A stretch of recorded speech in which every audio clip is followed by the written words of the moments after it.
નમસ્કાર મિત્રો, વિડીયોમાં તમારું સ્વાગત છે। જી હા મિત્રો, અત્યારે હાલ મોટા અને મહત્વના સમાચાર સામે આવી રહ્યા છે। તો મિત્રો, સમાચારમાં વાત કરીએ તો ચીનમાંથી કોરોના વાયરસ સમગ્ર વિશ્વમાં ફેલાયો હતો, તે હવે બીજા એક નવા વાયરસના પ્રકોપનો સામનો કરી રહ્યું છે। આ વખતે મત્સ્યજન્ય ચિકવે વાયરસ ચિકુનગુન્યા એ ચીનમાં ઘણા જિલ્લાઓમાં હજારો લોકોને ચેપ લગાવ્યો છે, જેના પછી ચીનના આરોગ્ય મંત્રાલયે કટોકટી અભિયાન જાહેર કરવું પડ્યું છે। આ વાયરસના કારણે ભારે તાવ અને સાંધામાં દુખાવા જેવા લક્ષણો જોવા મળી રહ્યા છે। જી હા મિત્રો, અત્યારે હાલ મોટા અને મહત્વના સમાચાર સામે આવી રહ્યા છે। આ વાયરસના ઝડપથી ફેલાવાના કારણે ચીનના ઘણા જિલ્લાઓમાં ચેતવણી જાહેર કરવામાં આવી છે।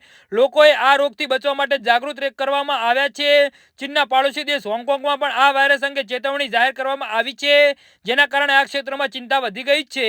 જી હા મિત્રો, અત્યારે હાલ મોટા અને દુઃખદ સમાચાર સામે આવી રહ્યા છે। ચીની મીડિયાના સમાચાર મુજબ દક્ષિણ ચીનના ફોક્સાન શહેરમાં ચિકનગુન્યા તાવ ઝડપથી ફેલાઈ રહ્યો છે। ચીનના સુડેના સ્થાનિક આરોગ્ય સંસ્થાએ માહિતી આપી હતી કે અહીં ચિકનગુન્યા કેસ મળી આવ્યા છે। શુક્રવાર સુધીમાં ફક્ત આ વિસ્તારમાં ચિકનગુન્યા પુષ્ટિ થયેલા કેસોની સંખ્યા 1161 પર પહોંચી ગઈ છે। જી હા મિત્રો, તો આના વિશે તમારું શું કહેવું છે? તો નીચે અમારી કમેન્ટ બોક્સમાં જરૂરથી જણાવજો। ધન્યવાદ।